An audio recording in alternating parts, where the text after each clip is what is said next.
and members of Congress, thank you for being here today.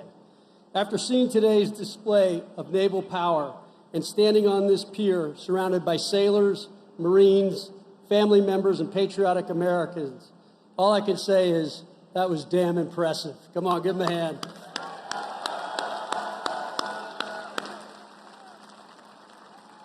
Bravo Zulu to the sailors that participated in today's sea demonstration. It is the honor and privilege of my lifetime to serve as your 79th Secretary of the Navy, especially as we kick off the Navy's 250th birthday celebrations. Thank you, President Trump, for your trust and confidence in me. Mr. President, your directive is clear: peace through strength, and we are executing it. With your one big beautiful bill and your executive order on restoring America's maritime dominance, you've armed us with the authorities, resources, and urgency to modernize the fleet, expand our shipyards, rebuild the skilled workforce, deepen our magazines, and harden the infrastructure that wins wars at sea. 250 years ago, the Continental Congress made a bold bet: who controls the seas controls the future. This was the birth of our Navy, a testament to our historic significance. The Constitution states Congress shall have the power to provide and maintain a Navy. The word maintain means the Navy is intended to be a permanent, continuous institution of national defense and warfare. The founders understood the importance of having a Navy. George Washington, in a letter to the Marquis de Lafayette, wrote, "As certain as night succeeds the day, without a decisive naval force we can do nothing definitive, and with it, everything honorable and glorious." Today, 250 years later, history has proven that to be a superpower, one must be a sea power. Mr. President, your mandate ensures that when the world looks to the seas, it sees an American flag, and behind that flag stands a team that is disciplined, lethal, and dominant. Today, we showed the world what American sea power means: deadly precision, meticulous execution, raw power, and the will to use it. Secretary Hegseth, we are restoring the warrior ethos to this department of the Navy, not by slogan, but by performance. The Truman, right here beside me, sustained more than 50 days of Tomahawk launches and precision airstrikes to degrade Iran-backed Houthi capabilities and protect commercial shipping during Operation Rough Rider. There are many, many missions that we are operating and executing on very well, including choking off cartel cash flows. Between Operation Atlantic and Pacific Watch, we've seized over 450 metric tons of cocaine worth more than $11 billion. These seizures represent lives saved. All these operations show us our fleet is ready to answer the nation's call 24/7, 365. The remarkable success is a testament to the bold vision of President Trump, whose leadership has ignited a renewed sense of patriotism, inserting more Americans to serve. I'm happy to say the Navy broke its recruiting record 4 months early, so help is on the way for the high operating tempo you've been living through. To our Marines standing in the line with us, your grit and discipline give us a fighting force no adversary can match. Warfighters, you are the backbone of this maritime strength, keeping our nation safe and secure and prosperous. You prove every day freedom isn't free. President Trump thanks you. Secretary Hegseth thanks you. I thank you, and your country thanks you. We appreciate the sacrifice you and your families make, and we value your unwavering commitment to the mission. Sea Power is a family business. Your sacrifices are not unnoticed, and they are deeply appreciated. They may wear the uniform, but you share the honor, and we share the pride. God bless you, God bless our Navy and Marine Corps, and God bless the United States of America. Thank you.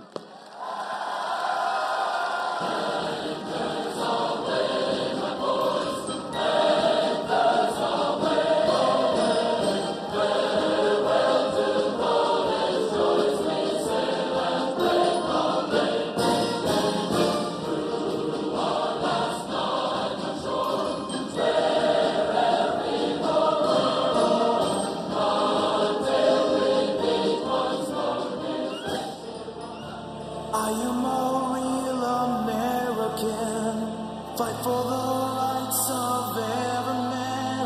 I am a real American. Fight for what's right. Fight for your life.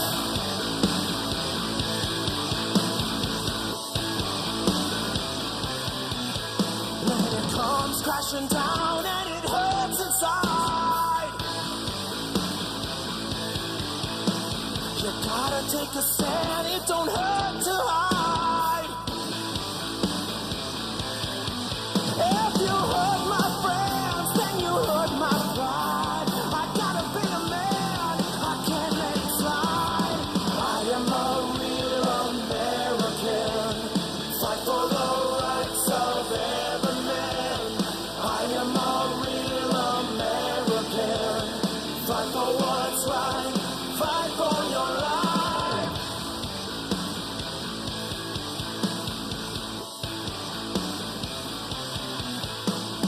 I feel strong about right and wrong, and I don't take trouble for very long. I've got something deep inside of me. Courage is the thing that keeps us free.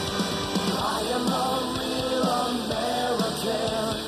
Fight for the rights of every man.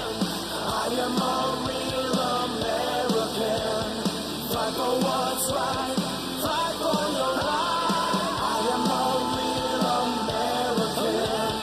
Fight for the rights of every man.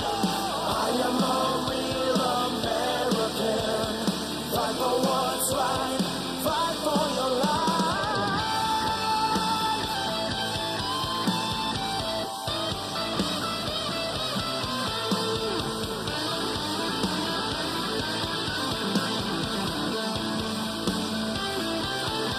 If you hurt my friends, then you hurt my pride. I've gotta be a man, I can't let it slide. I am a real American. Fight for the rights of every man. I am a real American. Fight for what's right. Fight for your life. I am a real American. Fight for the rights of every man. I am a real American. Fight for what's right. Fight for your life. I am a real American. Fight for the rights of every man. I am a real American. Fight for what's right. Fight for your life. I am a real American.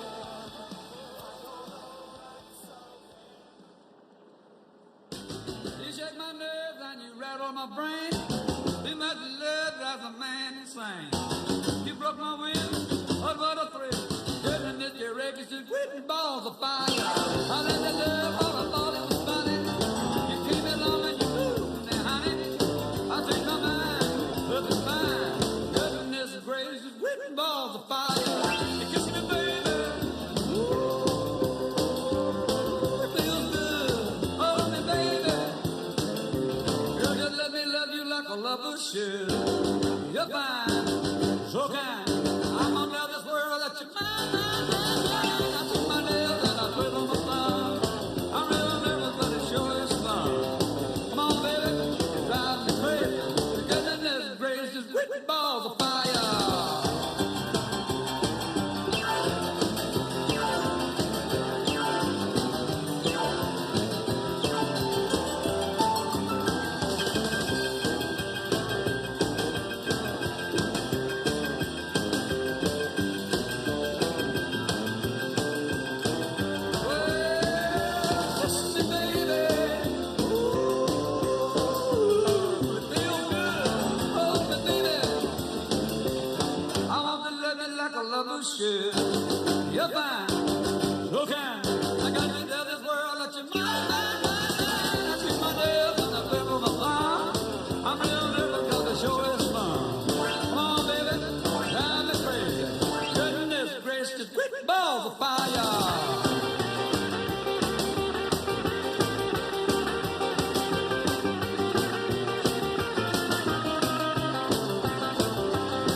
Ladies and gentlemen, please welcome to the stage the United States Secretary of War, Pete Hegseth.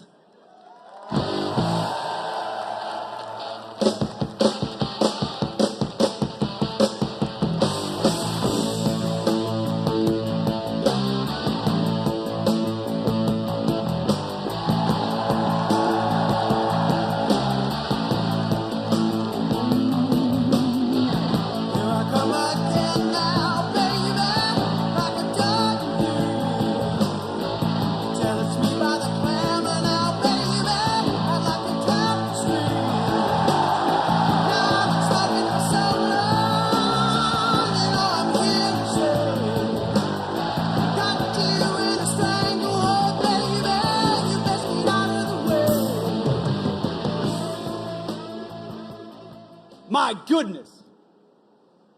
Well, good afternoon. How we doing, sailors?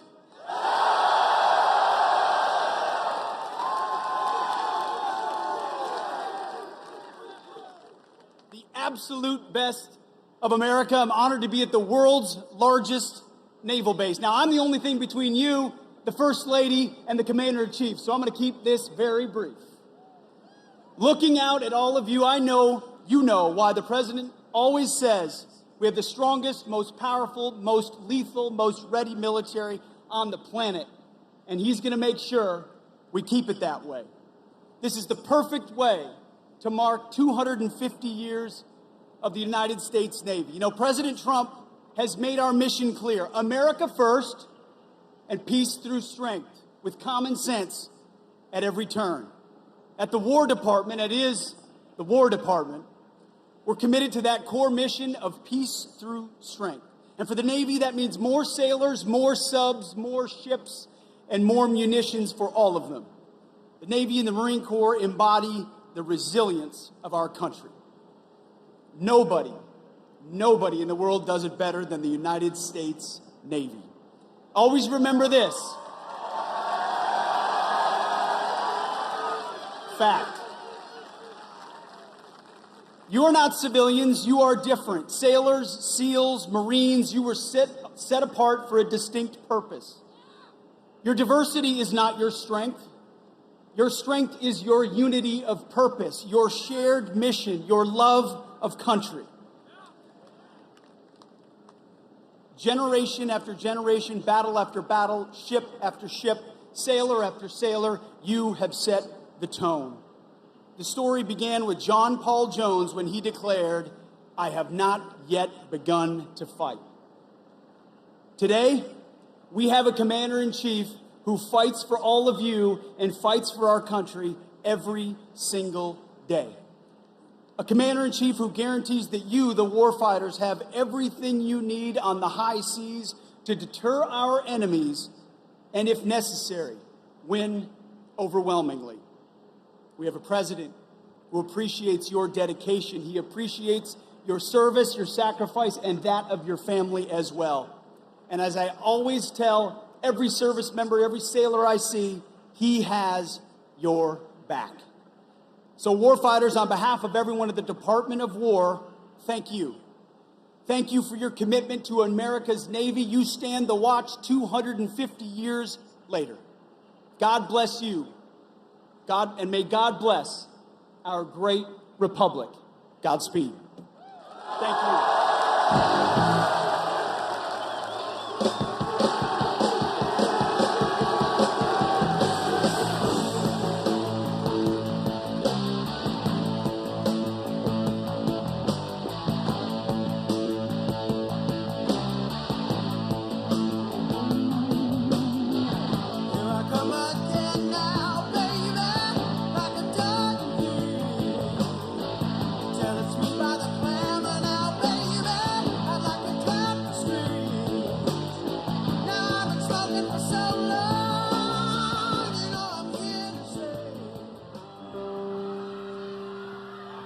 Oh, I wish I was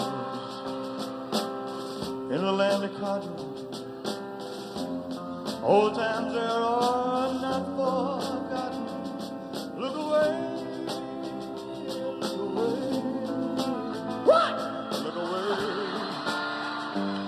Dixieland. Sing it, dog. You're on your own, man.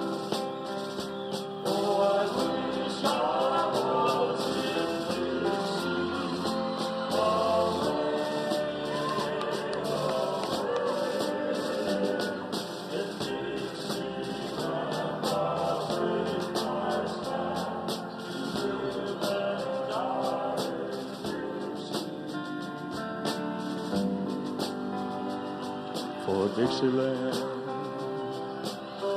I was born early, Lord, one frosty morn. Look away, look away, look away, Dixieland. Glory, glory, hallelujah.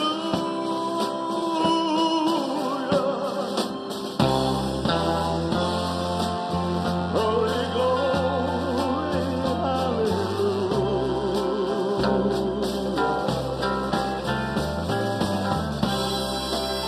Glory, glory, hallelujah.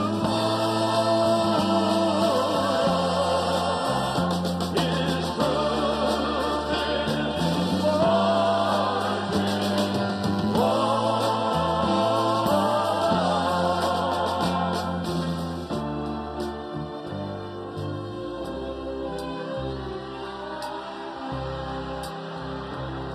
So hush, little baby, don't you cry. You know your daddy bound to die.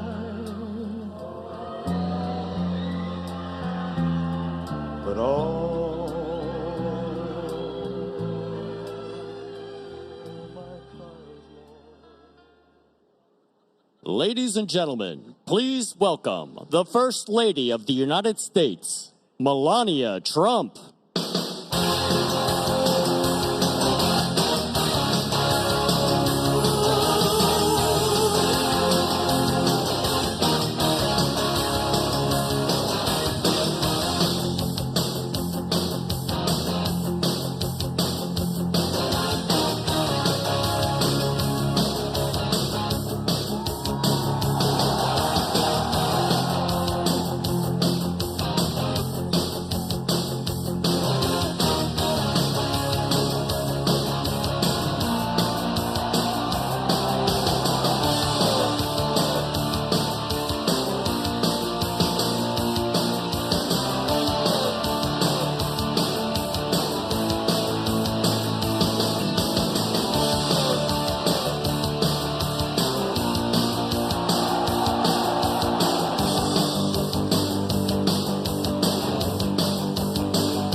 Hooyah, Navy!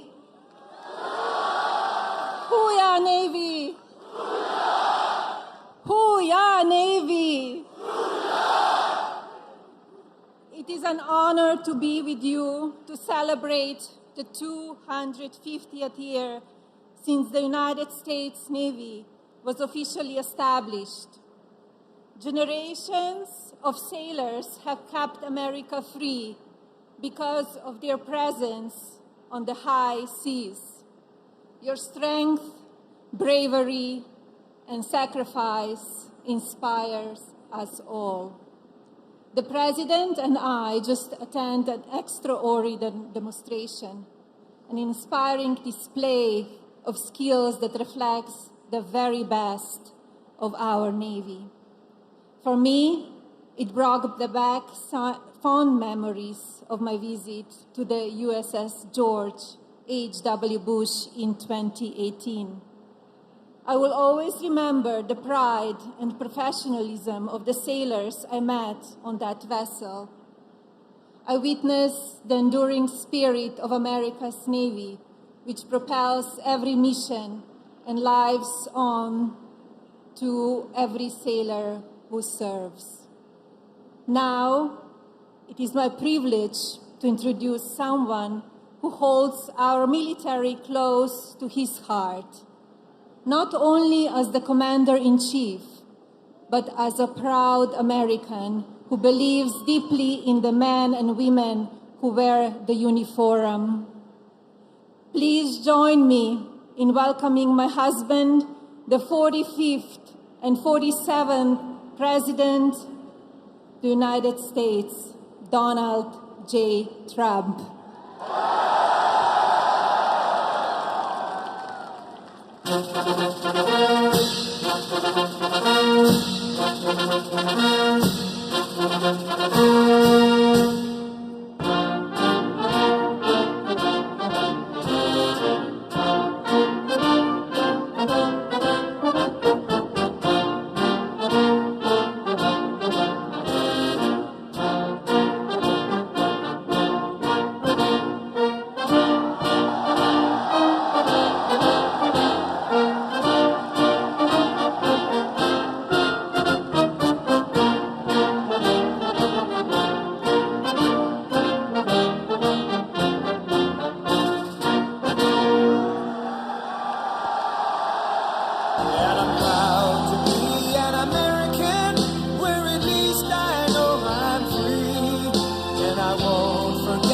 The men who died, who gave that right to me, and I gladly stand up next to you and defend her still today. 'Cause there ain't no doubt I love this land. God bless the USA.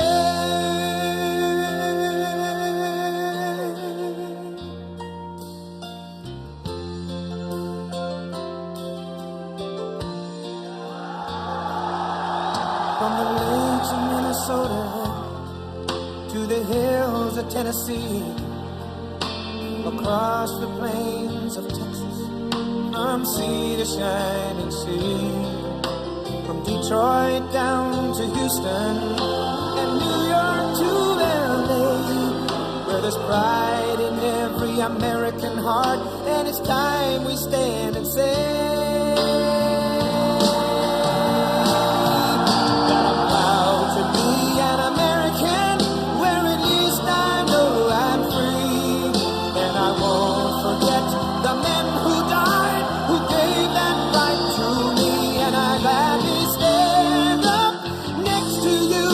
defend her still today. 'Cause there ain't no doubt I love this land. God bless the USA.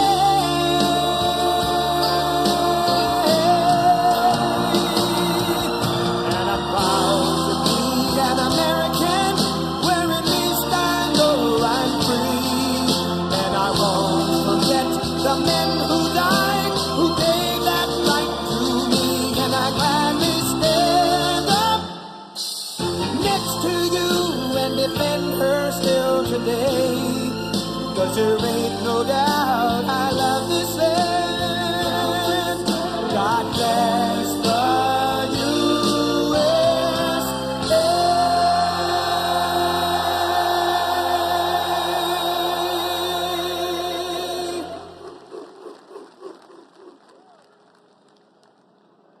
God bless the United States Navy.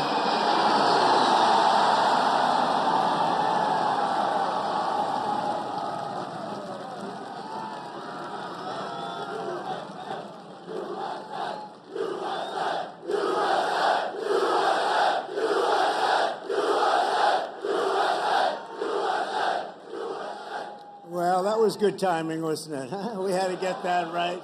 We had to get that right. But they always get it right. I was just given a display with a wonderful First Lady, the likes of which I think few people have ever seen before. We were a few minutes away, and the display of strength was absolutely incredible. We appreciate it. Thank you, Navy. Thank you very much. And I want to thank our magnificent First Lady for that introduction. People love our First Lady. They do.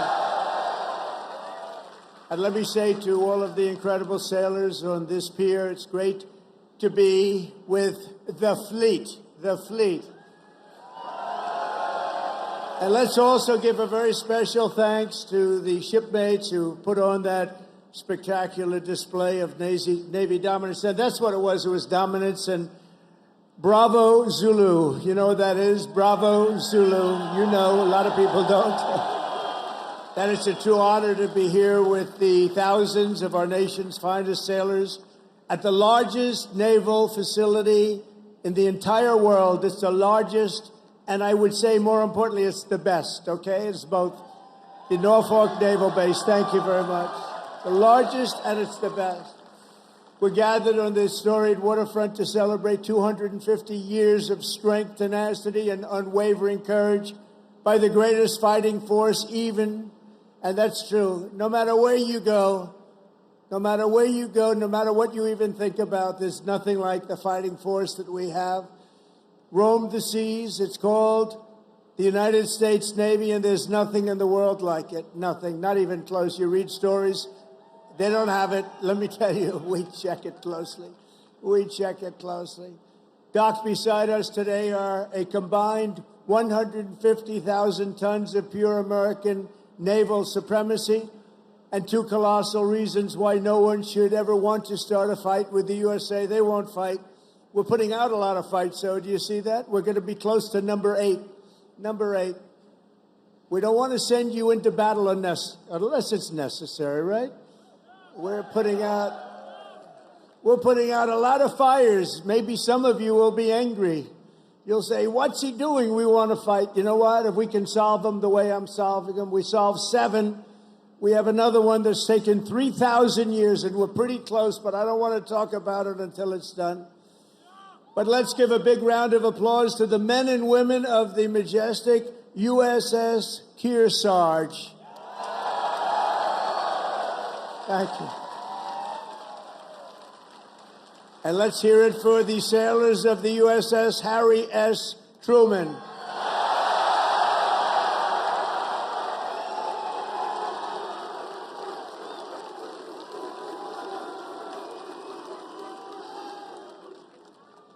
Those who call this carrier home live by a motto that captures the spirit of America's Navy.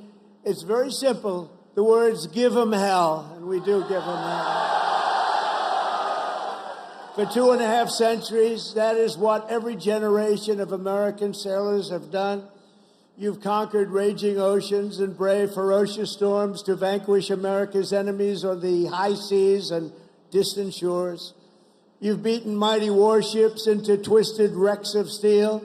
You've splintered vast armadas and sent the mangled pride of empire sinking into oblivion. You've surged the waters thick in danger, blood, brine, and through it all, the United States Navy has kept the stars and stripes soaring high and proud above those big, magnificent waves. You love doing it too. There's not a thing in the world that you'd rather do, is there? Is there? No. I like your life better than mine, I have to be honest with you. Sailing on those beautiful waters all the time, you're so lucky. Because the American sailor never quits, never fails, and never, ever lets us down. They've never let us down. Thank you. Thank you. And we're honored to be joined today by service members representing every part of this great naval tradition. Our incredible surface warriors are the reason America's enemies tremble at the sight of a Navy ship haze gray or underway. The instant U.S. carrier, cruiser, or destroyer breaks across the horizon, every tyrant and adversary on the planet knows their choice is very simple. It's leave America in peace or be blown up in fire and fury never seen before. All over the world, people know of the skill, nerve, swagger, and sheer attitude of the boldest and most daring pilots on the sea, the U.S. naval aviators, and I just got to witness it with Melania. They land screaming jets on pitching decks in the dark of night with no room for error. There's no room for error. The greatest pilots in the world. And while Navy pilots rain down pain from above, the greatest adversaries fear the daring deeds of our silent service below.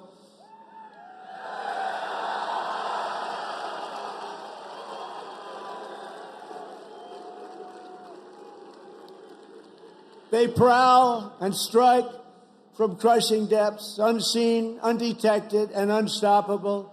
They are our brave submariners. Where are the submariners? And they are brave.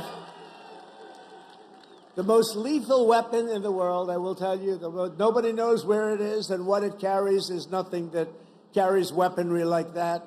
And we're 25 years ahead of any other country when it comes to submarines. Nobody's even close. Nobody can match us. No roll call of Navy warriors would be complete without recognizing some of the fiercest and most elite commandos in the history of war. They are the toughest, and there's nobody tougher. It's just nobody. That's what they tell me. There's nobody tougher. It's called the Navy SEALs. What do you think about the Navy SEALs? Where are the Navy SEALs? We're not going to mess with the Navy SEALs. They are great. Thank you very much. Incredible people. And of course, our enemies have learned to dread that special caste of warriors who have charged forward almost everywhere America has seized a stronghold or stormed a beachhead. They call themselves the Leathernecks, the Jarheads, the Devil Dogs, but we revere them as the United States Marines.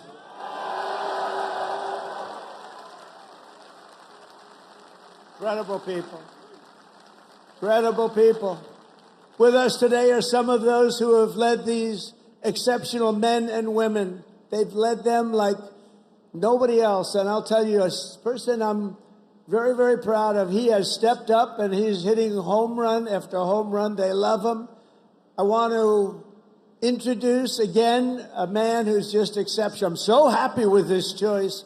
Secretary of War, Pete Hegseth. Thank you, Pete. Doing a job. I said, Pete, what do you think? You know, we used to call it Secretary of War, the Department of War, the War Department. Now we call it Defense. And I don't know, would you ever want to, you know, we won World War I. We won World War II. We won everything in between. We won everything before. And all of a sudden, they decide to change the name. They went woke then, too, you know. Woke is a long-term word. I said, what do you think about changing it to the Department of War? He said, I love it, sir. And that was about the end of it, right? That was the end of it. Thank you, Pete. Great job. He's a great leader. Also, Secretary of the Navy, a very, very successful man. He gave it all up to do this, and we're designing more ships. We have more ships being built shortly. We're going to have more great ships being built than we've ever had being built in the history of the Navy. John Phelan. John, thank you. Great job, John. He made a lot of money in the private sector, and I said, you want to do this, John? We need a lot of ships, so we need them fast. And he said, I want to do it. He gave up a lot, gave up everything to do this.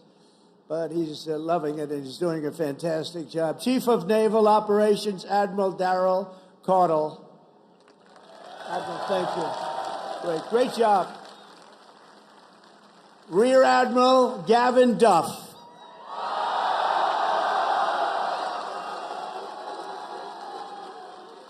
And along with so many different people here, I could introduce them all day long. I don't want to do that because we got to get to business, talking a little bit about war and peace. But along with your great officers here at Norfolk Naval Base, Vice Admirals John Gumbleton. John, thank you.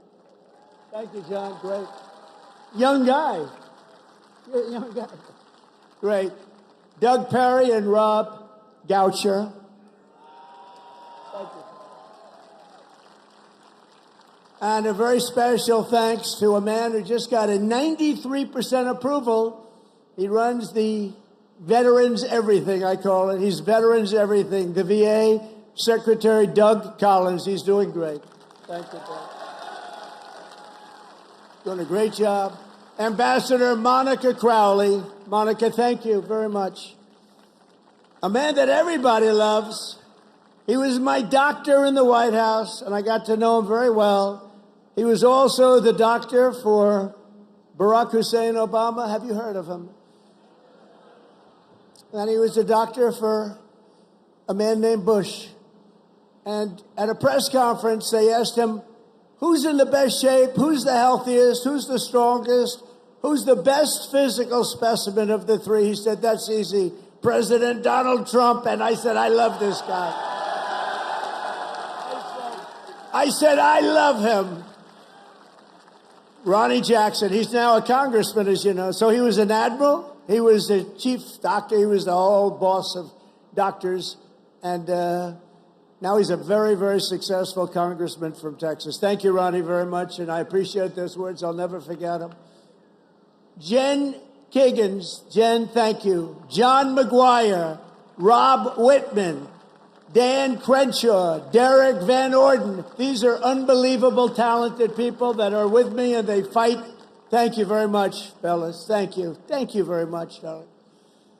These are great Congress. I say Congress warriors. That's what you have to be today to be in Congress if you're going to make it. I also want to recognize all of the newly pinned chief petty officers. You got a lot of them here today. I had to approve it. Who recently earned their anchors and now bear their venerable title, Navy Chief. Navy Chief. Thank you, Navy Chiefs. Let's also express the gratitude of our entire nation to every Navy veteran who has come out to honor this big anniversary. We see so many veterans. I saw backstage, I was shaking hands with veterans all over the place. And they are great. And they're respected and they're loved. Thank you very much. Stand up if you'd like. Thank you very much.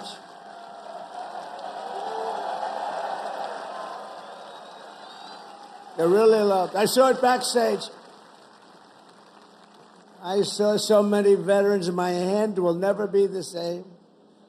Thank you very much. A great honor. And a very special thanks to the countless Navy families who support our sailors with such love and devotion. None of what are, and think of this, without them, you wouldn't be celebrating today. Many of you would not be doing very well. Male or female, you wouldn't be doing very well. So we want to thank our family members, right? All of them. Parents, husbands, wives. Thank you. Thank you very much. From the American Revolution until today, the story of the U.S. Navy is a tale of loyalty, sacrifice, and commitment stretching back 250 years. So we're celebrating 250. I almost thought I wouldn't get to do that because I was president in 2016, and then they rigged the election on me. And then we caught him, didn't we? We caught him, but, you know, we had to run it again. I ran it again, and I got 250, and I got the World Cup, and I got the Olympics. Can you believe all of it? In my first term, I was the one that got the Olympics. I was the one that got the World Cup. And I said, you know, the sad part is, maybe I'll go, maybe I won't even be invited because it won't be during my term. I would say, if we're a Democrat, I might not be invited. They don't love me exactly too much. And then when this happened, now all of a sudden they got all three. But you know what's the most important? 250 years is the most important, above World Cup, above Olympic. But we got them all coming. And on June 14th, next year, we're going to have a big UFC fight at the White House, right at the White House, on the grounds of the White House. When the Continental Congress formed a fleet of just 2 ships in October 1775, many scoffed at their chances against the most powerful empire on earth. That was the most powerful ever, relatively speaking. We had 2 ships. We had nothing other, but we had great heart. They didn't know the audacity and the grit of the American sailor. They had no idea the war for independence gave us some of the greatest American heroes of all time, including the father of the U.S. Navy, Captain John Paul Jones. You know that. When a far stronger British ship demanded his surrender, Jones yelled back that timeless battle cry right now, "I have not yet begun to fight." Don't ask me for that. Think of that. I could just see it. He's a wise guy. He's asking, I haven't even begun to fight. And he knocked the hell out of him. In the War of 1812, Captain James Lawrence shouted his final words to his crew as blood streamed down from his mortal wounds. "Fight her till she sinks," he yelled. "Don't give up the ship. Don't give up the ship." These are all incredible, very, very famous statements now with years and time. Very famous. Don't give up the ship. I say it all the time. You're a little behind. I say, don't give up the ship. And we win. We all know how to win. Today, that eternal creed is written into the hearts of every sailor in the fleet. America's Navy never, ever gives up the ship, right? We never give it up. Another titan of the early Navy was the great Commodore Arthur Sinclair. He defeated the French in the Caribbean battle. And then he went to work on the Barbary pirates off the coast of Tripoli and raided British forces when they were so powerful in 1812, the War of 1812. He raided them. He was knocking them out one by one. Everyone said, where does this guy come from? And we're all descendants when you think of it. Commodore Sinclair went on to become the commanding officer here at the Naval Station Norfolk, right here, where he founded a nautical school for officers that eventually became the one and only U.S. Naval Academy.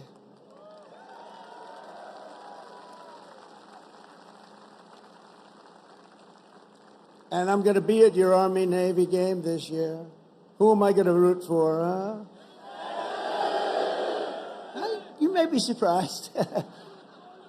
It's going to be great. We're going to be here. Generations of the Commodore's descendants have forged their own towering legacies of service in the Navy, and we're joined today by his fifth great-grandson, Commander Link Mustin. Where is Mustin? Commander Mustin, where are you?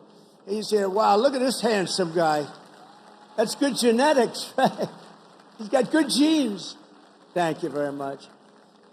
Commander, thank you for continuing a family tradition that has endured for 2.5 centuries. Can you believe that, huh? I wonder if they were as good looking as you. I doubt it. You just got better with age, right? Congratulations. Is that young man your boy? Wow. He beat you. They beat you. That's what we want to see. Over the generations, our Navy sailors raised Old Glory above the streets of Veracruz, sent the Spanish fleet to its watery grave in Manila Bay, and buried the vicious German wolfpacks at the bottom of the sea. Those were vicious, vicious wolfpacks. They were brutal. They were hitting us hard, and then we came up with the answer, didn't we? We came up with the way to knock them out, and we were knocking them out so fast they didn't know what to do. It was really the end once we discovered the secret through some brilliant minds. A lot of them are descendants of the people here right now. In every era of conflict, the Navy has never failed to hunt, kill, and to win. Never failed. Never failed. In World War II, Admiral Bull Halsey's motto, hit hard, hit fast, hit often, and that is exactly what the sailors do. One of those warriors was Submarine Commander Eugene Fluke, who sent more Japanese tonnage to the ocean floor than any other man in history. I don't like to talk about it too much now. You know, they've been a nice ally, but anybody from Japan here right now? We'll get off the subject immediately. But think of it. Sent more tonnage to this bottom of the sea, one after one. Aboard the famed USS Barb, he destroyed a Japanese tanker and a carrier with a single salvo to his men's chagrin. They were very concerned about it. They didn't think we could do that, and he just knocked them out one after another. And again, torpedoes were flying, but his greatest feat came when he spotted 30 enemy ships at port off the coast of China. You know that, a very famous story. Commander Fluke ordered his men to their battle station, slipped into the harbor, and sank 6 vessels at one time before taking off into the beautiful, wild blue ocean. He received 4 Navy Crosses, the Legion of Merit, and the Congressional Medal of Honor. That was a brave guy. In recognition of the incredible achievements of the USS Barb under his command, this December we will lay the keel of a brand new Virginia-class submarine bearing that same legendary name, and his grandson, Tom, will be there to pick it up. Tom is with us today, and I want to thank you for keeping that great legacy around. Where is Tom? Oh, look, stand up, Tom. Great. Good, Tom. Thank you. That's good. That's good genes too, Tom, isn't it? That's good stuff. Thank you very much, both, for being here. From Midway to the Coral Sea to Leyte Gulf, American sailors fought the most epic naval battles in history. And at Normandy, the Navy led the greatest armada ever formed to deliver the single largest invasion force the world has ever seen.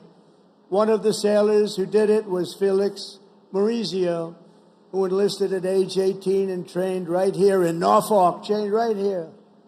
On D-Day, June 6, 1944, Felix manned an amphibious landing craft that did 6 harrowing runs to Omaha Beach. You all know about it. These are all famous fights. He delivered hundreds of American troops into the battle, including his brother Sal. Felix lost so many of his friends that day, but he kept fighting. He kept going out there, getting more soldiers, getting more of everything. He just kept coming. They couldn't stop him, and went on to serve in the Pacific under the great Admiral Nimitz. In February 1945, he spent his 21st birthday landing Marines on the blood-soaked sands of Iwo Jima, one of the bloodiest, toughest battles ever. Historic battle. 6 months later, he was aboard the USS Talladega in Tokyo Bay. When Japan surrendered, they said, I don't think we want Felix hitting us anymore. And he retired as a Chief Petty Officer in 1966.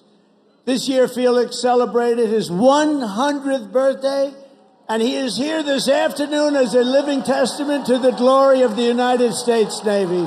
Wow.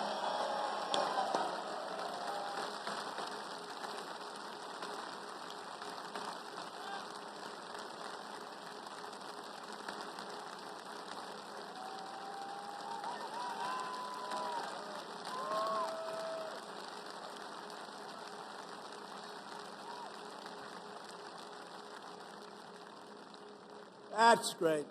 He looks good. Felix, you look better than I do. I'm not happy about this, Felix. No, they don't want to mess around with him. And Felix, we salute you. Thank you very much. Incredible. 100 years.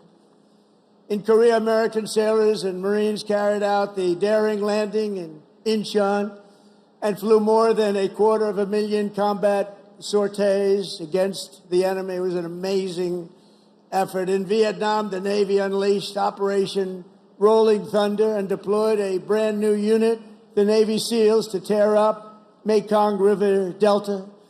Problem with Vietnam, we stopped fighting to win. We would have won easy. We would have won Afghanistan easy. We would have won every war easy. But we got politically correct. Let's take it easy. We're not politically correct anymore, just so you understand. We win. Now we win. We don't want to be politically correct anymore. And history will never forget that it was the SEALs who stormed the compound at Osama bin Laden and put a bullet in his head. Remember that? And please remember, I wrote about Osama bin Laden exactly 1 year ago, 1 year before he blew up the World Trade Center. And I said, you got to watch Osama bin Laden. And the fake news would never let me get away with that statement unless it was true. But I said 1 year before to Pete Hegseth, I said 1 year before, where's Pete? In the book, I wrote, whatever the hell the title, I can't tell you. But I can tell you there's a page in there devoted to the fact that I saw somebody named Osama bin Laden, and I didn't like it, and you got to take care of him. They didn't do it. A year later, he blew up the World Trade Center, so we've got to take a little credit because nobody else is going to give it to me. You know the old story? They don't give you credit, just take it yourself. And it was the U.S. Navy that dumped his wretched corpse off the decks of the Carl Vinson to sink into the dark abyss. The Navy's central role in the defense of our liberty continues to this day. Just a few months ago, the Ohio-class guided missile submarine played an indispensable part in one of the most spectacular military feats the world has ever seen, the obliteration of Iran's nuclear sites in Operation Midnight Hammer. How did that work out? Pretty good, right?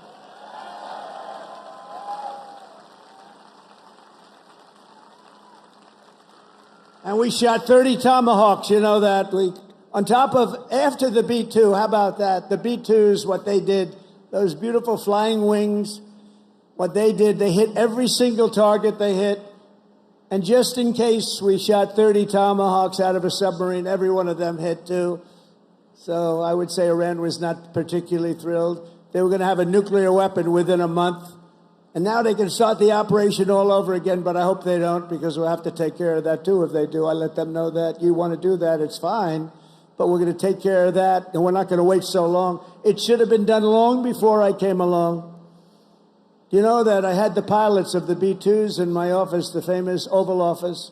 I had them in the B-2s. They came in to the White House, and we talked about it. They said, you know, sir, for 22 years, our predecessors and us trained for that hit. For 22 years, they were training to take out the nuclear potential of Iran. He said, but it was only when you came along that we did it. And they were so happy that they did it. But they've been training for that hit for 22 years, but no president wanted to do it. They would have had a nuclear weapon within a month, probably within a month or shortly thereafter. And speaking to them would have been much more difficult. In recent weeks, the Navy has supported our mission to blow the cartel terrorists the hell out of the water. You see that?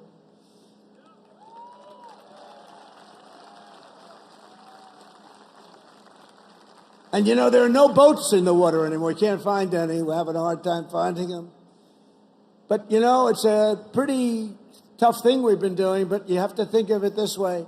Every one of those boats is responsible for the death of 25,000 American people and the destruction of families. So when you think of it that way, what we're doing is actually an act of kindness. But we did another one last night. Now we just can't find any. You know, it's the old story. We're so good at it that there are no boats. In fact, even fishing boats, nobody wants to go into the water anymore. Sorry to tell you that. But it's we're stopping drugs coming into America, if that's okay. We're stopping drugs at a level that nobody's ever seen before.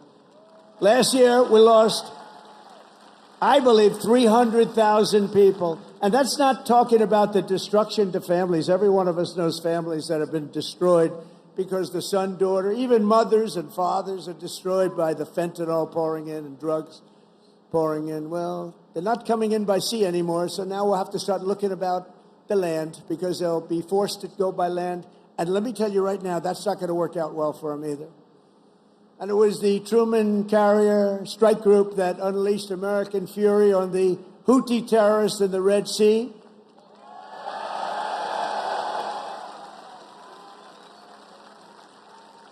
And as you know, they settled. But they settled because they made the statement to us, we've never been hit like that ever before. And earlier this year, conducted the single largest airstrike from an American carrier in history. That was the largest ever. I want to express my personal thanks to every single sailor who contributed to these phenomenal victories. We only know victory. We're only going to know victory. We don't want to know the other word. We want to know victory. We're going to have great victories in the years to come. Well, at least for almost 3.5 years, we're going to have great victories. I want to thank a group of women from North Carolina. Look at these great. Will you stand up, please? These beautiful women have followed me. This is number 151. You could call a rally. This is sort of a rally. Let's face it. This is a rally. This is a speech of love. We all love our country. But that group is from North Carolina. They're up to about 151 visits. They have a whole group of them. I never see their husbands. I don't know what's going on with their husbands. I assume, do they still love you, the husbands? Yes, good. But I want to thank you. 151, they've been following me since 2016, and you look even better now than you did then. But I want to thank you very much. It's a really group. They love our country. They like Trump, but you know what they really do? They love our country. And we have the right policy, right? We have policy. We don't want crime. We don't want men playing in women's sports. We don't want transgender for everybody. We don't want to have open borders where millions of people come into our country from jails, from prisons, from mental institutions and insane asylums, drug dealers, murderers. 11,788 murderers were allowed to come into our country. A lot of them are gone. And by the way, Washington, D.C. is a safe place right now. It went from one of the most dangerous cities in our country, can you believe that, to probably the safest, among the safest in our country. Nobody's being hit anymore. It's very safe, and I want to thank you. A lot of the people here have helped. A lot of the people in the audience are people that have straightened them out. It took 12 days, think of that. Now we're in Memphis. We're doing the same thing in Memphis, and we're going to Chicago. You know, we have a governor that thinks it's wonderful when 50 people in a short period of time were murdered in Chicago. Over 200 people were hit. And so we send in the National Guard. You know what? We send in what's ever necessary. People don't care. They don't want crime in their cities.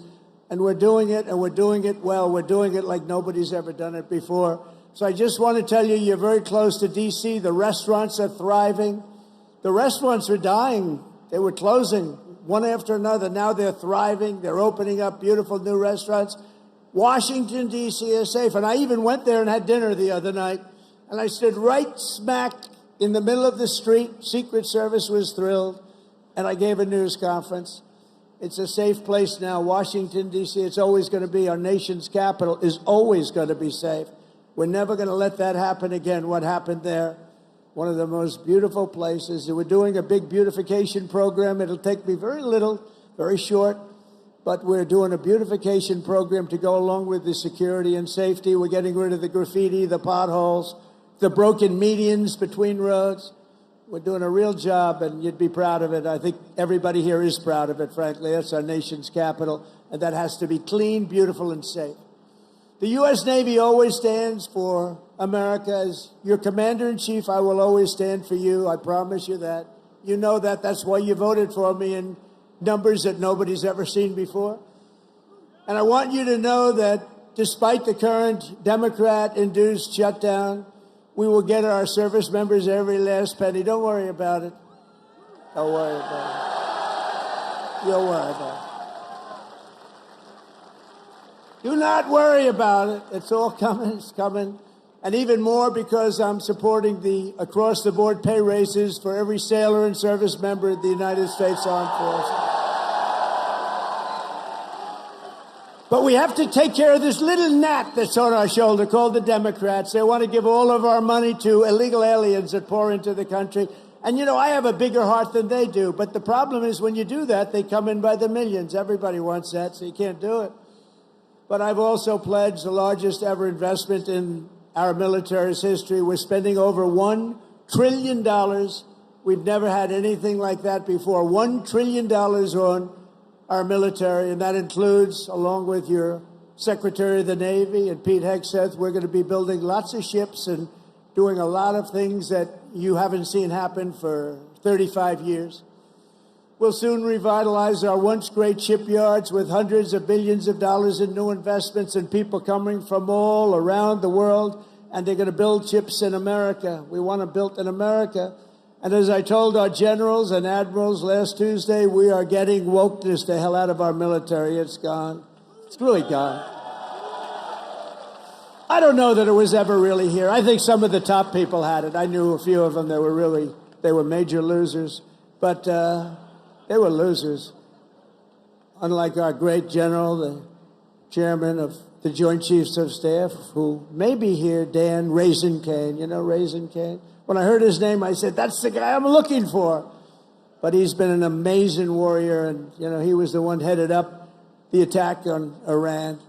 And everything he's touched has turned out great. He knocked out ISIS. So I was told it would take 4 to 5 years to beat ISIS. When he came on board, he did it in 4 weeks. We knocked him out in 4 weeks. 100% of the ISIS caliphate. Is Dan Kane here? He is, you know why? Because he's working. That's the one thing. We don't have to worry about him. But he is a fantastic man. It's the man I wanted right from the beginning. I said, if I ever do this again and if I can get lucky enough to win, because we have a base like nobody in history has had, I said, I'm going to pick Raisin Cane as the chairman. And that's what we did, and he's been incredible. We will not be politically correct when it comes to defending American freedom. That's why we have renamed the Department of Defense at Department of War, as I said, and we have changed the name of the Gulf of Mexico to the Gulf of America. That was easy. That was an easy one.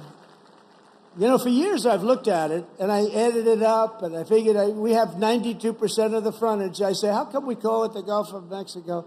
I mean, I wouldn't say that Mexico is thrilled with me, but what are you going to do? It's the Gulf of America, and I love it now. I was watching the other night a report, and they said very routinely, in the Gulf of America, this is the, you know, they just went on to talk about it. They didn't do it with a smirk or a smile. They didn't say, in the Gulf of America. No, it's called the Gulf of America now, and nobody's playing games with it. We got sued by the Associated Press, and they lost.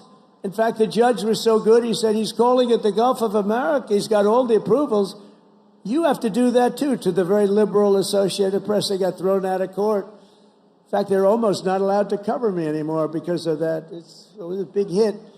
So I'm very proud of that. Under our leadership, the spirit of the American forces is soaring like it has never soared before. I think right now we have more spirit than we've ever had before. After years of recruiting shortages, we couldn't get guys or gals to become sailors.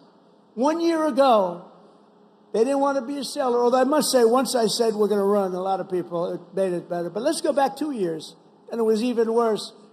Because there was no hope. We had this horrible, horrible president who had no clue what the hell was happening. The chances of him walking down those stairs successfully were not good. And I have to be careful, because one day I'm going to probably fall. No, the North Carolina women said that will never happen to you.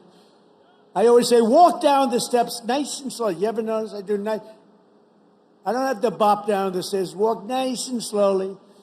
But we have a waiting list. Think of this. We have a waiting list for people wanting to get into the United States Navy, the Army, Navy, Coast Guard, Marines, Space Force. Oh, we love Space Force. But think of it. We have a waiting list for every branch of government now. And that includes police and firemen. They didn't want to. Nobody wanted to be a policeman. Now they want to be a policeman. Now they want to be in the Navy. They want to be in the Air Force so badly. The Marines, the Army, they want to be in all of it. They love Space Force. I love Space Force because I created Space Force. That was my thing. And it's going to turn out to be one of the most important. But 1 year ago, our country was dead. We had a dead country. People say, sir, you shouldn't say that. It's too straight. We had a dead country, and today we have the hottest country anywhere in the world by far. 1 year, think of it. 1 year ago, we were dead. The king of Saudi Arabia said to me, President, 1 year ago, we thought we lost America. We thought it was a dead country, and now you have the hottest country anywhere in the world. He said that. I use this term. And I'm pleased to say that 2025 was the Navy's single best recruiting year ever. Not bad. So you went from those embarrassing headlines of a year ago. Think of it. Nobody wants to go into the Navy. How does that make you feel? Now you have a different problem. You know what the problem is? Everybody wants your job. I like that better, right? Yeah, but nobody's going to take your job. You were with us when it was not as nice. It wasn't as nice. Those are the people I like the best, too. The people that were with me when it wasn't looking so good, like these ladies from North Carolina. They were with me when it wasn't looking that good. A lot of fake scandals were created, all fake. One of those eager new recruits is 18-year-old Aiden Rollins, a recruit like I'm so proud of. Aiden's father was a sailor, his grandfather was a sailor, and after 4 years of Navy ROTC, it is Aiden's turn to carry on that tradition. When he enlisted in April, his father, Daniel, a Navy veteran, was so inspired that he decided to re-enlist too. Wow. I'm delighted to say that father and son are here with us today representing the future of this great fleet. Please, Aiden and your father, please stand up. Wow.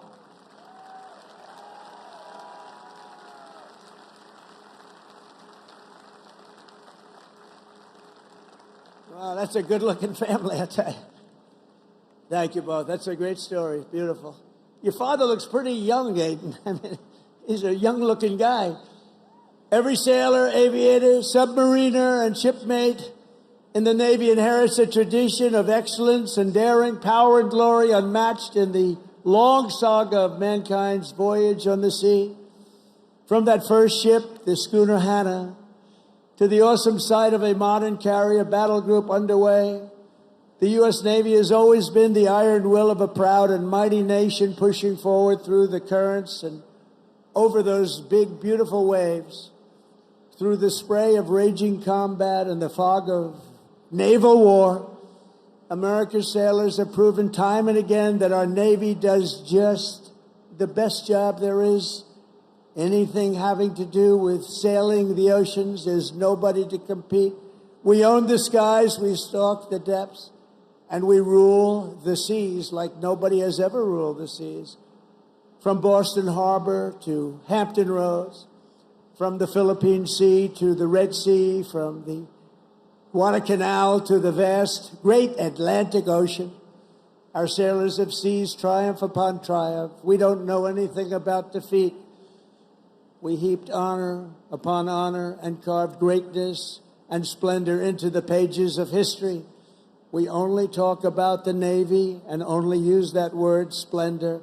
We also say victory because that's the other. We have splendor and we have victory on gun decks and flight decks.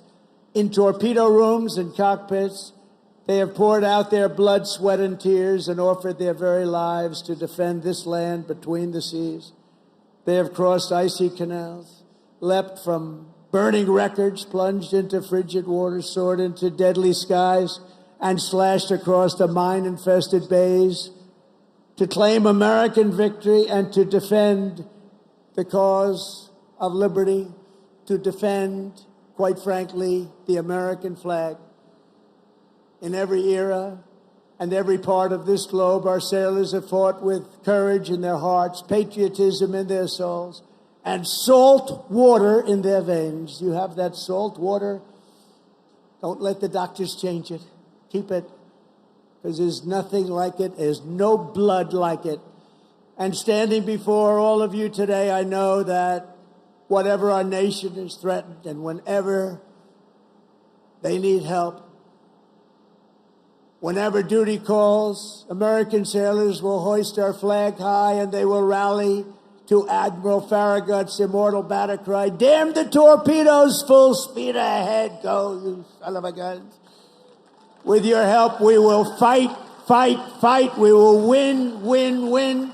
Because of you, our Navy and our country will always be proud and righteous and mighty and free. Congratulations once again on 250 years of total dominance. Sail fast, stay strong. Thank you. God bless our sailors, and God bless the United States of America. Thank you very much, everybody. Thank you.